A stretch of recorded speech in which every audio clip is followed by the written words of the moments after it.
Hi, my name's Henry, and today I'm going to talk about Jurassic World Rebirth, Jurassic Park, and the genius of Steven Spielberg. So I recently watched Jurassic World Rebirth, and it really annoyed me, but I couldn't quite figure out why. It had these moments that recalled the first Jurassic Park, and it just didn't really feel like the film had earned them. And it got me thinking about how smart Spielberg was when he made Jurassic Park and how he got everyone on board with CG dinosaurs. There's one specific monumental scene in Jurassic Park, and I think it really highlights just how completely perfect Spielberg was for this movie and how it basically changed the world. So let's go back a bit in Spielberg's career to Jaws.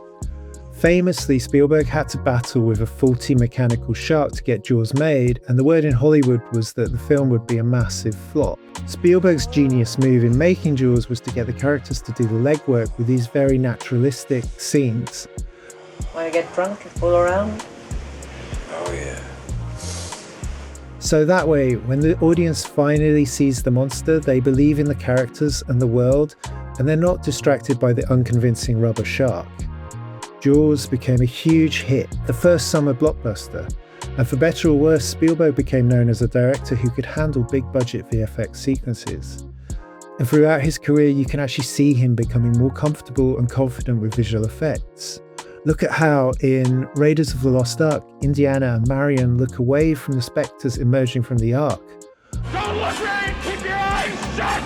While in The Last Crusade, in the similar scene, Donovan grabs Elsa so she and we can't look away from this single-shot rapid aging effect, which was the sole reason for many of my sleepless nights as a child, and as an adult. You chose poorly. Now, Spielberg wasn't the only director who was driving VFX innovation at this time. James Cameron, kind of Spielberg's evil twin, had pushed practical effects to their absolute limit with The Terminator and Aliens. And he was embracing computer-generated imagery with water and liquid metal effects in The Abyss and Terminator 2. Crucially, Cameron had a different approach to VFX to Spielberg. We see the water tentacle in The Abyss and the T-1000's liquid metal abilities before the characters in either movie encounter them.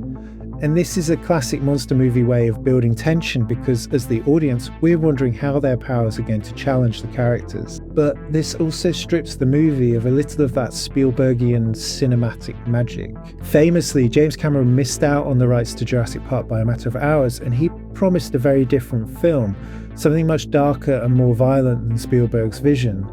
But let's look at how Spielberg handled it. This scene in particular is just so perfectly orchestrated. The characters get the information a little bit ahead of the audience, which creates a spark of tension. But then Grant turns Sattler's head to the dinosaurs, and again, there's no way of looking away.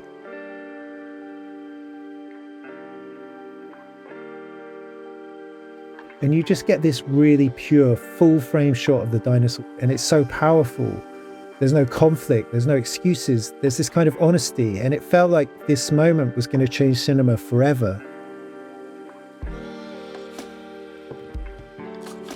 A fully CG, photorealistic creature. I know it looks a little bit sketchy now, but at the time we were just getting 3D games and CD-ROMs, and computers were becoming a lot more powerful. And this just felt like a watershed moment. You crazy son of a bitch, you did. And it's also the pinnacle of Spielberg's career as a blockbuster director. He understood the intricacies of how to put a scene like this together, how to get us invested in this world, just like he had with Jaws 2 decades earlier, but with a lot more confidence. And as the film continues, you fully believe you're in a world where dinosaurs and humans exist together. So when you see Jurassic World Rebirth trying to do the same thing, it just comes across as so hollow and meaningless. It has none of the power of Spielberg's scene because it has none of that cultural context. It doesn't really understand what made that scene so powerful at the time.